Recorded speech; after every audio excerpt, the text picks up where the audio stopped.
मी पुन्हा एकदा सांगतो, दाव्यानं सांगतो की मराठा समाजाकरताचे निर्णय मी मुख्यमंत्री असताना आणि त्यानंतर शिंदेसाहेब मुख्यमंत्री असतानाच झाले आहेत.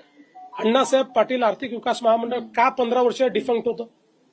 15 वर्ष कोणाचं राज्य होतं तरी ते डिफंक्ट होतं ना. मी ते उभं केलं आणि आज 1.5 लाख उद्योजक आमच्या नरेंद्र पाटलांच्या माध्यमातून आज त्या ठिकाणी अण्णासाहेब पाटील आर्थिक विकास महामंडळाने तयार केले.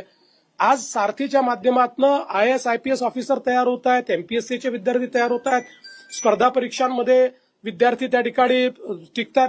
सारथी माझ्या काळात मी केलेला आहे आणि नंतर आम्ही पुन्हा शिंदे साहेबांच्या सरकारमध्ये ते स्ट्रेंथन केलंय. शिक्षणाच्या योजना, त्या ठिकाणी वसतिगृहाच्या योजना, वसतिगृह होत नाही तोपर्यंत भत्त्याच्या योजना, सगळ्या आम्ही केलेल्या योजना आहेत. त्यामुळे हे जे काही लोक तोंड वर करून विचारतात त्यांनी एकदा आरसा बघावा आणि त्यांनी सांगावं ना नेमकं काय केलंय. हे तर सगळे सांगणारे लोक होते की याची आवश्यकताच नाहीये, हे सांगणारे लोक होते.